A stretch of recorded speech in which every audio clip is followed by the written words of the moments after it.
ജീവിതത്തിൽ എപ്പോഴെങ്കിലും കേട്ടിട്ടുള്ളതായി നിങ്ങൾക്ക് ഓർമ്മയുണ്ടോ? പാസ്വന്ദനായി സങ്കീർത്തനം വായിച്ചത് ചിലപ്പോൾ നിങ്ങൾ ഇന്ന് ചിന്തിച്ചു കാണും അല്ലേ? വിവാഹത്തിന് വായിക്കുന്ന ഒരു സങ്കീർത്തനമാണ് 45-ാം സങ്കീർത്തനം അല്ലേ? അതിന്റെ 45-ന്റെ 10-ാമത്തെ വാക്യമാണെങ്കിൽ എനിക്ക് ഏറ്റവും ഇഷ്ടമായിട്ടുള്ള ഒരു വാക്യം. അല്ലയോ കുമാരി, കേൾക്ക, നോക്കുക, ചെവി ചായിക്ക, സ്വജനത്തെയും നിന്റെ പിതൃഭവനത്തെയും മറക്ക. ജിബി എപ്പോഴേലും ജിബിയുടെ വീട്ടുകാരെ കുറിച്ചോ അല്ലെങ്കിൽ അവർക്ക് എന്തെങ്കിലും സഹായം കൊടുക്കണമെന്ന് പറയുന്ന സമയത്ത് ഞാൻ എടുക്കുന്ന വാക്യമായിരുന്നു, അല്ലയോ കുമാരി, മറക്ക, നിന്റെ പിതൃഭവനത്തെ സ്വജനത്തെ മറന്നുകള അല്ലേ?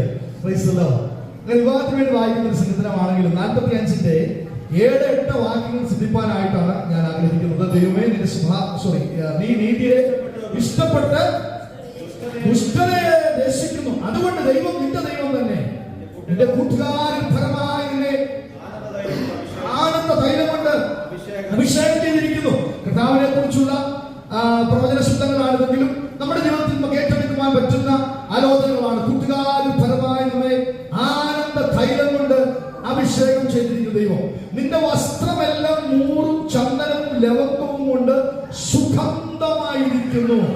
ഹല്ലേലൂയ. ഫ്രാഗ്രൻസ്, സുഗന്ധം പരത്തുവാനാണ് കർത്താവ് നമ്മെ തെരഞ്ഞെടുത്തിരിക്കുന്നത്. എന്നെ കുറിച്ച് എന്റെ വീട്ടിലെ ഏറ്റവും വലിയ കംപ്ലൈന്റ്, ഇപ്പോഴും സംസാരിച്ച കംപ്ലൈന്റ്, എന്നെ കുറിച്ചുള്ള ഏറ്റവും വലിയ കംപ്ലൈന്റ്, ഏറ്റവും കൂടുതൽ സ്പ്രേ അടിക്കുന്നത് ഞാൻ പൗഡറും ഇതൊന്നും യൂസ് ചെയ്യാത്തില്ല, ക്രീം ഒന്നും യൂസ് ചെയ്തില്ല. പക്ഷെ സ്പ്രേ നല്ല യൂസ് ചെയ്യും.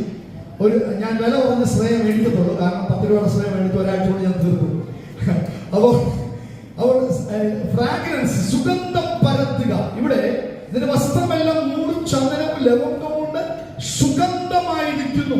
അപ്പോൾ ക്രിസ്തീയ ജീവിതം കർത്താവ് നമ്മെ തെരഞ്ഞെടുത്തത് സുഗന്ധം പരത്തുവാൻ. സ്പ്രേ അടിച്ചുള്ള സുഗന്ധമല്ല, നമ്മൾ മാനസികമായി ചെയ്യുന്നതാണ്.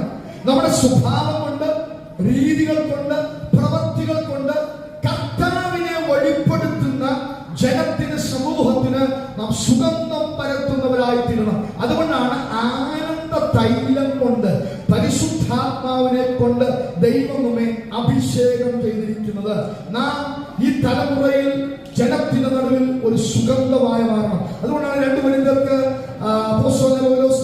ലേഖനം എഴുതുമ്പോൾ 2-ാം അധ്യായത്തിന്റെ 14-15 വാക്യങ്ങളിലേക്ക് കടന്നു വരാം. ക്രിസ്തുവിൻ ഞങ്ങളെ ജയോത്സവമായി നടത്തുകയും എല്ലായിടത്തും ഞങ്ങളെ കൊണ്ട് തന്റെ പരിജ്ഞാനത്തിന്റെ വാസന, ഫ്രാഗ്രൻസ്, പരിജ്ഞാനത്തിന്റെ വാസന വെളിപ്പെടുത്തുകയും ചെയ്യുന്ന ദൈവത്തിന് സ്തോത്രം. ഒന്ന്, ഞങ്ങളെ എപ്പോഴും ജയോത്സവമായി നടത്തുന്ന ദൈവം. എനിക്ക് ആ പ്രശ്നമുണ്ട്, എനിക്ക് ഈ പ്രശ്നമുണ്ട്, എനിക്ക് മറ്റേ പ്രശ്നമുണ്ട്, എനിക്ക് പ്രാർത്ഥനാ വിഷയങ്ങളേ ഉള്ളൂ എന്നല്ല പൗലോസ് പറയുന്നത്. ഞങ്ങളെ എപ്പോഴും ജയോത്സവമായി നടത്തുന്ന ഒരു ദൈവം. മാത്രമല്ല, പരിജ്ഞാനത്തിന്റെ വാസന വെളിപ്പെടുത്തുന്ന ദൈവത്തിന് സ്തോത്രം. രക്ഷിക്കപ്പെടുന്നവരുടെ ഇടയിലും നശിക്കുന്നവരുടെ ഇടയിലും ഞങ്ങൾ ദൈവത്തിന് ക്രിസ്തുവിന്റെ സൗരഭ്യ വാസനയാകുന്നു. ക്രിസ്തുവിന്റെ സൗരഭ്യ വാസന. അതാണ് ക്രിസ്തുവിന്റെ സൗരഭ്യ വാസന. നമ്മുടെ പ്രവൃത്തിയിൽ, ചിന്തയിൽ, ഇടപെടലുകളിൽ, ഭാവങ്ങളിൽ കർത്താവിനെ പരിചയപ്പെടുത്തുക, കർത്താവിന്റെ വാസനയുള്ളവരായി തീരുക എന്നാണ് അപ്പോസ്തലനായ പൗലോസ് നമ്മളോട് സംസാരിക്കുന്നത്. ഇതിന്റെ ഈ വാക്യങ്ങളുടെ അർത്ഥം മനസ്സിലാകണമെങ്കിൽ 11 മുതലുള്ള വാക്യങ്ങൾ വായിക്കുമ്പോഴാണ് ആ വാക്യത്തിന് ഒരു ക്ലാരിറ്റി നമുക്ക് ലഭിക്കുന്നത്. സാത്താൻ നമ്മെ തോൽപ്പിക്കരുത്, അവന്റെ തന്ത്രങ്ങളെ നാം അറിയാത്തവരല്ലോ. അപ്പൊ സാത്താൻ തോൽപ്പിക്കാൻ സാധ്യതയുണ്ട് അല്ലേ? രക്ഷിക്കപ്പെട്ടാലും, സ്നാനപ്പെട്ടാലും, അഭിഷേകം പ്രാപിച്ചാലും, വിശുദ്ധിയിൽ ജീവിച്ചാലും ചിലപ്പോൾ സാത്താൻ തോൽപ്പിക്കാൻ സാധ്യത ഉള്ളത് കൊണ്ടാണ് അപ്പോസ്തലനായ പൗലോസ് പറയുന്നത്, സാത്താൻ നമ്മെ തോൽപ്പിക്കരുത്, അവന്റെ തന്ത്രങ്ങളെ നാം അറിയാത്തവരല്ലോ. എന്നാൽ ഞാൻ ക്രിസ്തുവിന്റെ സുവിശേഷം അറിയിപ്പാൻ ത്രോസിൽ വന്നാറേ. കർത്താവിന്റെ പ്രവർത്തിക്കായി എനിക്കൊരു വാതിൽ തുറന്നു കിട്ടിയപ്പോൾ, പൗലോസിന്റെ പല ലേഖനങ്ങളിലും ഈ ഫ്രേസ് ഉപയോഗിക്കുന്നത് കാണാൻ കഴിയുന്നുണ്ട്. വാതിൽ തുറന്നു കിട്ടുക, അവസരം ലഭിക്കുക, ഓപ്പർച്യൂണിറ്റി ലഭിക്കുക എന്നുള്ള പദത്തിന് അദ്ദേഹം ചേർക്കുന്ന പദം വാതിൽ തുറന്നിരിക്കുന്നു എന്നാണ്. മുൻപുള്ള വാക്യങ്ങൾ പറയുന്നു, സാത്താൻ തോൽപ്പിക്കാൻ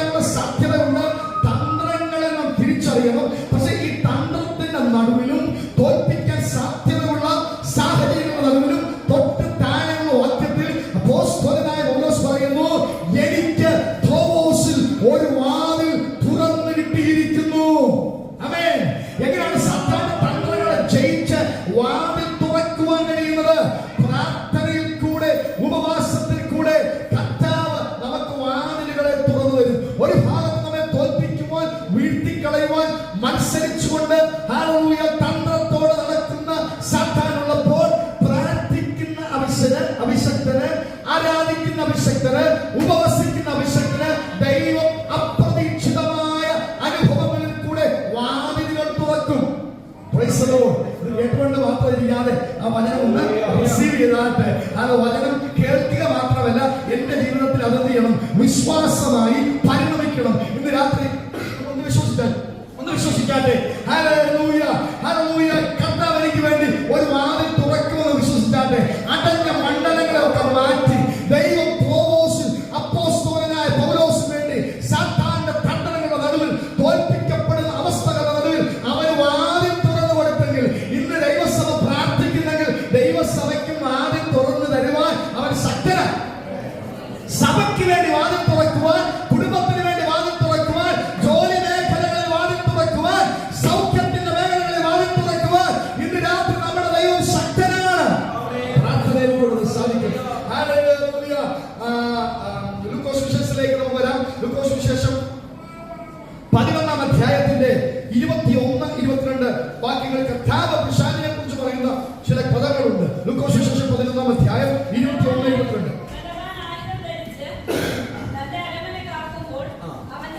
കർത്താവായ യേശുക്രിസ്തു തന്നെ സാത്താനെ കുറിച്ച് പറയുന്ന പദം ബലവാൻ എന്നാണ്. Price the Lord. ബലവാൻ ആയുധം ധരിച്ച് തന്റെ അരമനമാക്കുമ്പോൾ അവന്റെ വസ്തുവക ഉറപ്പോടെ ഇരിക്കുന്നു. ദൈവസഭ അടച്ച തോട്ടമാണ്. ദൈവസഭയെ നാം സംരക്ഷിക്കണമെന്നും ചെറുകുറുക്കന്മാർ അതിനകത്ത് കയറാതിരിക്കണമെന്നും അടച്ച തോട്ടമെന്നും ഒക്കെ ദൈവസഭയെ കുറിച്ച് പറയുമ്പോൾ സാത്താന് ചില അടച്ച മണ്ഡലങ്ങളുണ്ട്. അതാണ് അവിടെ എഴുതിയിരിക്കുന്നത്. ബലവാൻ എന്ത് ചെയ്യുക? ആയുധം ധരിച്ച് തന്റെ അരമന കാക്കുന്നു. പിശാചിന് സാത്താന് ചില അരമനകളുണ്ട്, സാത്താന് ചില ഏരിയകളുണ്ട്. ദേശാധിപതികൾ എന്ന് നിങ്ങൾ കേട്ടിട്ടുണ്ട്, വാഴ്ചകൾ എന്ന് നിങ്ങൾ കേട്ടിട്ടുണ്ട്, അധികാരങ്ങൾ നിങ്ങൾ കേട്ടിട്ടുണ്ട്. ചില സ്ഥലങ്ങളിൽ, ചില സാഹചര്യങ്ങളിൽ അവൻ അരമനകളുണ്ട്, വാഴ്ചകളുണ്ട്, ദേശാധിപതി ശക്തികളുണ്ട്. അവൻ വാഴുന്ന അവനവയുധം ധരിച്ച്. ദേശത്തിന്റെ ലേഖനത്തിൽ നമ്മളോട് കർത്താവ് പറയുന്നത് നിങ്ങൾ സർവായുധോദകം ധരിക്കണമെന്ന്. എന്നാൽ ഇവിടെ കർത്താവ് പറയാണ്, ബലവാനായിരിക്കുന്ന പിശാച് ആയുധോദകം ധരിച്ചിരിക്കുന്നു. അവൻ അവന്റെ അരമന പ്രൊട്ടക്ട് ചെയ്യുകയാണ്. നമ്മൾ രക്ഷയിലേക്ക് ചിലരെ കൊണ്ടുവരണമെന്ന് ആഗ്രഹിച്ച്, സ്നാനത്തിലേക്ക് ചിലരെ കൊണ്ടുവരണമെന്ന് ആഗ്രഹിച്ച്, നമ്മുടെ ചാർച്ചക്കാരിൽപ്പെട്ടവരായിരിക്കാം, നമ്മളോട് ജോലി ചെയ്യുന്നവരായിരിക്കാം, നമ്മൾ സാമ്പത്തികമായി അനുഗ്രഹിക്കുന്നതിലൊന്നും പിശാചിന് വിഷമമില്ല. ഒരാൾ രക്ഷിക്കപ്പെടുന്നത് നമ്മളിൽ കൂടെ ആകരുതെന്ന്, സ്നാനപ്പെടുന്നത് നമ്മളിൽ കൂടെ ആകരുതെന്ന്, അവൻ അരമന കെട്ടി പാർത്തുകൊണ്ടിരിക്കുന്ന ഇടത്തേക്ക് അവൻ സർവായുധവർഗം ധരിച്ച് അവൻ പ്രൊട്ടക്ട് ചെയ്യുന്ന ഏരിയകളിലേക്ക് നീയും ഞാനും കടക്കരുതെന്ന് പിശാച് ആഗ്രഹിക്കുന്നു. ഓ, ഞങ്ങൾക്ക് താല്പര്യമില്ലേ? നമുക്ക് നമ്മുടെ മനസ്സിലില്ല. പിശാചിന്റെ അരമന അവൻ കാക്കുന്നിടത്തേക്കൊക്കെ പോയി യുദ്ധം ചെയ്യാം. എങ്ങനെയാണ് നിങ്ങൾ പിശാചിന്റെ അരമന, ബലവാന്റെ അരമനക്കകത്തേക്ക് ആയിരുന്നു അറിയാമോ? നിങ്ങൾ വിശ്വാസത്തിൽ ഇല്ലാത്ത ഒരാൾക്ക് വേണ്ടി, വിശ്വാസത്തിൽ വരാത്ത ഒരാൾക്ക് വേണ്ടി, അവരുടെ വിഷയങ്ങൾക്ക് വേണ്ടി നിങ്ങൾ പ്രാർത്ഥിക്കുന്നെങ്കിൽ, നിങ്ങൾ അവരെ രക്ഷയിലേക്ക് കൊണ്ടുവരുന്നെങ്കിൽ, നിങ്ങൾ അവരെ സൗഖ്യമാക്കുന്നെങ്കിൽ, നിങ്ങൾ അവരെ പ്രവചനത്തിൽ കൂടെ വിടുവിക്കുന്നെങ്കിൽ അവന്റെ അരമനയ്ക്ക് ക്ഷീണം തട്ടുകയാ.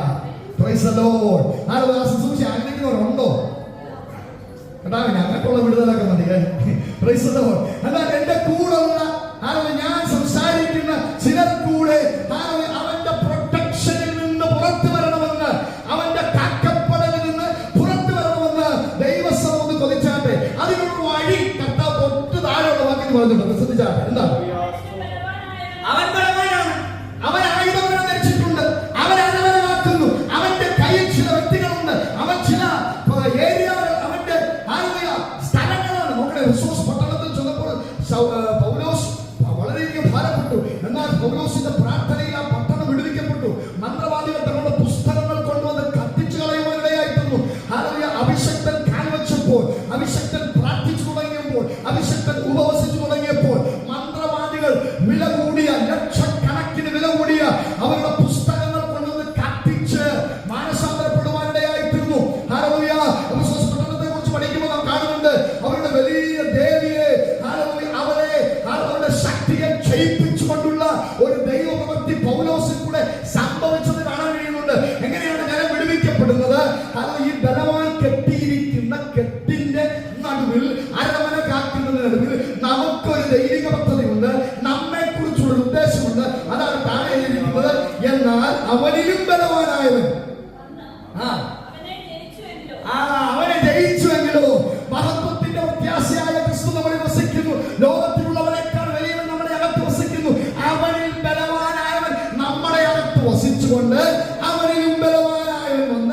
അവനെ ജയിച്ചെങ്കിലോ സർവായുധവർഗം പിടിച്ചു പറിച്ച് താല്പര്യമുണ്ടോ? ഹല്ലേലൂയ. എന്റെ ബിസിനസ്, എന്റെ ജോലി, എന്റെ വിസ, എന്റെ കുഞ്ഞുങ്ങൾ, വേറെ മേഖലകളൊന്നും തൊടാൻ എനിക്ക് താല്പര്യമില്ല അല്ലേ? ഇങ്ങനെ നമ്മുടെ അകത്തെ ചിന്ത, ആ ചിന്ത ഒന്ന് മാറിയിട്ടൊന്ന് പ്രാർത്ഥിക്കാൻ തയ്യാറാകുന്നു. ഹല്ലേലൂയ. ബലവാനെ പിടിച്ചു കെട്ടിയിട്ടല്ലാതെ ഹല്ലേലൂയ അവനുള്ളത് കവരുവാൻ കഴിയുകയില്ല. അവനിൽ ബലവാനായവൻ അകത്തു വ്യാപരിച്ച അവനിൽ നിന്ന് കൊള്ള പങ്കു ചെയ്യുവാൻ കഴിയും. ഹല്ലേലൂയ. അവൻ ആശ്രയിച്ചിരുന്ന സർവായുധ വർഗം പിടിച്ചു പറിക്കുക. താല്പര്യമുണ്ടോ ദൈവജനമേ? പിടിച്ചു പറിക്കുക. ഹല്ലേലൂയ.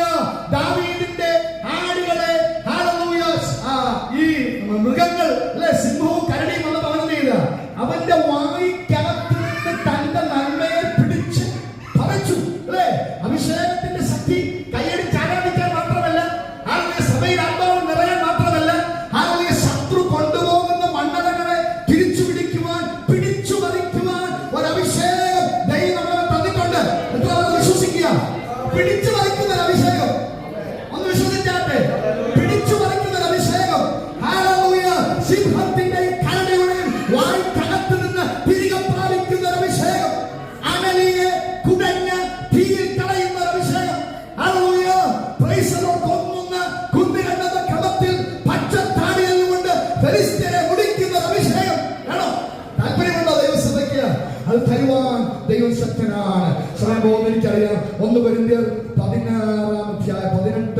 അധ്യായത്തിന്റെ 8, 9 വാക്യങ്ങളോട് വായിച്ച് പ്രാർത്ഥിക്കാൻ പോകുന്നതിനുള്ള സമയമില്ല, സമയമുള്ളൂ. ഞാൻ പെന്തക്കോസ്ത് വരെ പാർക്കും, തുറന്നിരിക്കുന്നു. എതിരാളികൾ പലരുണ്ട്. പിശാച് യഹൂദന്മാരെ ഇളക്കാറുണ്ട്, ജാതികളെ ഇളക്കാറുണ്ട്, പുരുഷാരത്തെ ഇളക്കാറുണ്ട്. എതിരാളികൾ എനിക്ക് പലരുണ്ട്. പക്ഷെ അതിന് തൊട്ടു മുകളിൽ പൗലോസ് അപ്പോസ്തലൻ എഴുതി വെച്ചിരിക്കുകയാണ്, എനിക്കും വലിയതും സഫലവുമായ ഒരു വാതിൽ ദൈവം തുറന്നിരിക്കുന്നു. അതുകൊണ്ട് രണ്ടാമത്തെ പദം അദ്ദേഹം കാര്യമാക്കുന്നില്ല. എതിരാളികൾ ഉണ്ടായേക്കാം, യഹൂദന്മാർ ഉണ്ടായേക്കാം, ജാതികൾ ഉണ്ടായേക്കാം, പുരുഷാരം എഴുന്നേറ്റേക്കാം. പക്ഷെ ഞാൻ വിശ്വസിക്കുന്നു, ഞാൻ യഹോവയിൽ പെന്തക്കോസ്ത് വരെ പാർക്കും.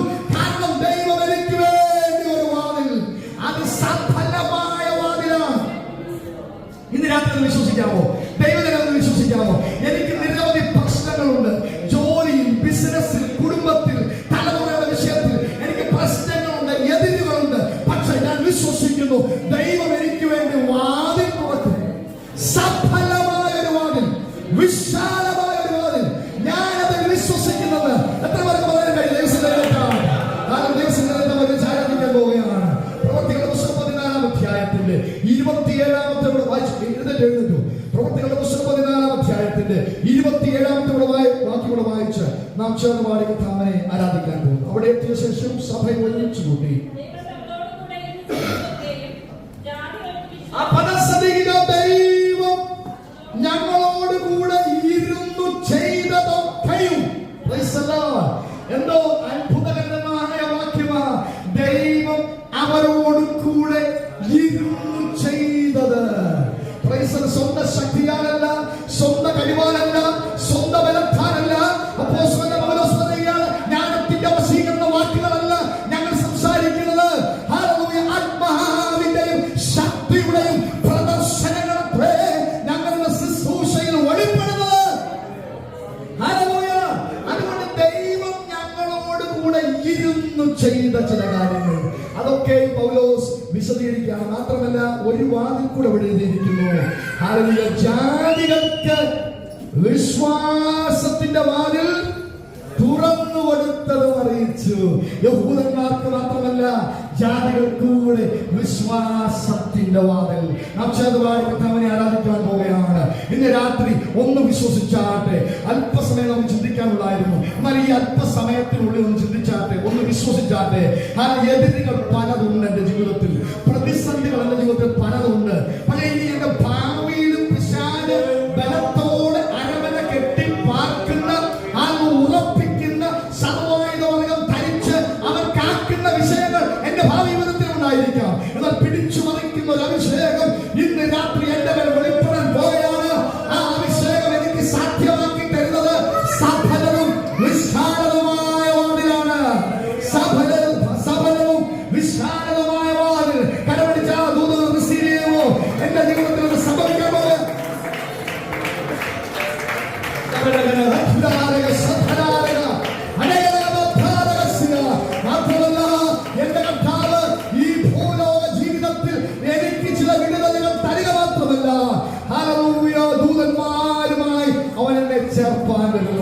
ആ പാടി ആരാധിക്കുമ്പോൾ സ്വർഗ്ഗരാജ്യം എടുത്താട്ടെ ഒരുമിച്ച് ചേർന്നമായി കർത്താവിനെ ആരാധിക്കാം.